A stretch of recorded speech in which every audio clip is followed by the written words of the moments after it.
Orang yang kecerdasan emosinya rendah, antara lain, ini saya tidak bilang semua, cirinya adalah yang pertama, cenderung mencari kesalahan pada orang lain. Kalau dia merasa tidak nyaman secara emosi, selalu mencari kambing hitam. Siapa ya yang membuat aku gelisah? Siapa yang membuat aku ruwet kayak gini? Selalu mencari keluar. Nah, ini ciri-ciri emosinya rendah. Paling tidak dia membiarkan dirinya disulitkan, direpotkan, digelisahkan oleh orang lain. Berarti dia tidak mampu mengontrol dirinya. Seperti kemarin-kemarin kan sering kita bilang bahwa kamu itu sakit hati atau tidak tergantung dirimu, tidak tergantung orang lain. Kalau ada orang lain kok bisa membuatmu segelisah itu, ya salahmu sendiri, kamu mau digelisahkan oleh dia. Nah, jadi cenderung menyalahkan orang lain. Yang kedua, tidak mampu mengungkapkan perasaan. Seneng tapi tidak berani mengungkapkan bahwa aku suka. Benci tapi takut mau bilang aku tidak suka. Nah, ini daya kontrol emosi kita tidak bagus. Tidak cerdas mengungkapkan apa yang kita rasakan. Pak, saya tidak nyaman loh Pak ngaji kayak gini nih, tapi saya tidak berani ngomong lah. Nanti kalau saya ngomong diketawain orang semasjid ini misalnya.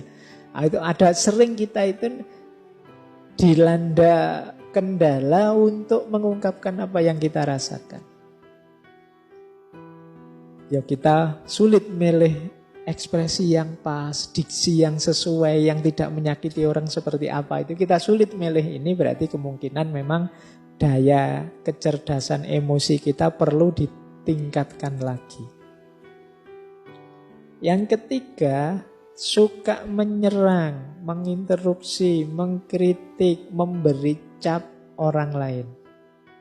Nah, agresif ke orang lain. Nah, ini ciri-ciri kecerdasan emosinya kurang tinggi. Saya mau bilang rendah kok sungkan.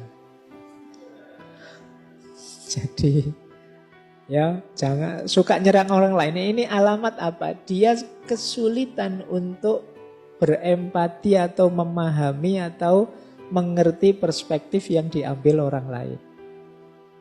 Jadi dia hanya merasa satu-satunya yang benar ya versiku. Akhirnya yang lain dianggap salah semua, dikritiki, diserang terus yang lain. Nah, ini kemampuan kelola emosinya rendah. Yang keempat, suka memberi analisis rasional berlebihan menanggapi ungkapan perasaan orang lain.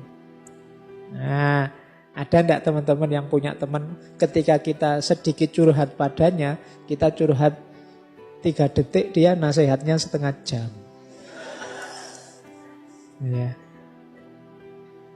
Aku itu loh kok perasaanku tidak nyaman ya. Wah, terus kita nasihati, ya hidup itu memang begitu, ada teori ini ada.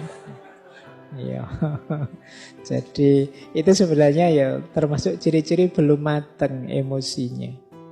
Masih ingin mendominasi, masih ingin menguasai, masih ingin orang lain harus ikut dia. Nah, terlalu banyak ingin ngontrol. Berarti dia ingin memposisikan diri lebih tinggi dari temannya, dari sahabatnya.